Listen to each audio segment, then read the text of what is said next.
You ever really stop and think about who truly owns your digital life? I mean, really think about it. It's a huge question in the world we live in today, and it gets right to the heart of everything. So today, we're going to dig into that, not just the problem, but how you can actually start taking back control. Just think about it for a second. Seriously, that photo of your kid's first steps, or that amazing video from a trip you'll never forget? All those messages, the ones that basically tell the story of your life and your friendships. Where are they, right this minute? Well, here's the unsettling truth. They're on a server that you don't control. They're sitting in a database that someone else owns. And that one little fact, well, that's where our whole story begins. And look, this isn't just about your photos. This is about a massive digital dependency that has kind of quietly taken over our world. So let's zoom out for a minute and look at the sheer scale of this thing. Think of it like this. It's the digital version of storing your family albums, your personal diaries, and all your most important documents in a total stranger's house. That's your entire digital identity, just sitting in these giant remote data centers, completely out of your hands. And you are definitely not alone in this, not by a long shot.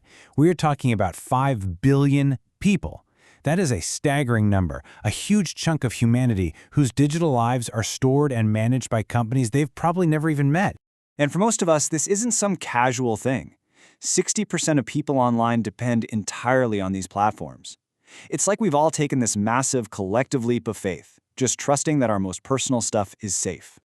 So that leap of faith, that brings us right to the core of the problem. We've all made a trade-off, whether we realized it or not. We've chosen convenience over actual protection. And that really hits the nail on the head. The platforms we use every single day, they were built to be easy, to be fast, to be seamless. But they were never, ever fundamentally designed with your data's ultimate protection and sovereignty as the #1 priority.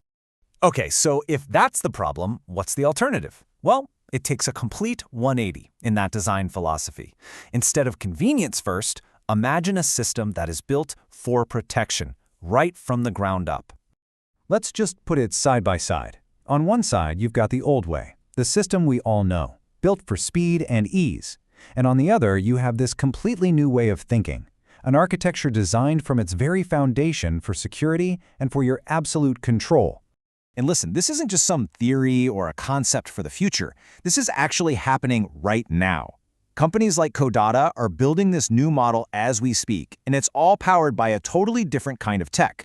It's called blockchain-anchored data. Now, I know, that might sound super complicated, but here's what it actually means for you. First, your records can't be secretly changed or deleted. They're basically set in stone. Second, you, and only you, are the one who controls who gets access. And third, every single interaction leaves a permanent, verifiable trace. It's a system built on proof, not just trust. So that technology is the engine, but what does it actually feel like for you as a user? Well, the power it gives you is actually incredibly simple and direct. Let's break down exactly what you get. It really just boils down to 3 core guarantees. First off, no unauthorized access. This means your digital front door is locked, and you're the only one with the key. Second, your data stays intact. It's tamper-proof. What you store is exactly what stays there, period. And third, you can verify all the records yourself. You don't have to take some company's word for it. You can literally see the proof. These are the keys to real digital ownership. So when you put all of this together, it's more than just an upgrade. It's a fundamental shift in power. You go from being just another user of a service to being the sovereign owner of your own information. And that brings us to this simple but incredibly powerful promise. The whole game changes. It's no longer their copy of your data on their server that you're just allowed to see. It is simply your data, protected, and permanently, without a doubt, yours.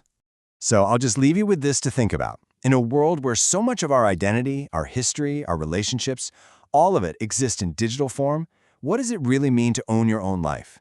The answer to that, and the tools to make it happen, might be a lot closer than you think.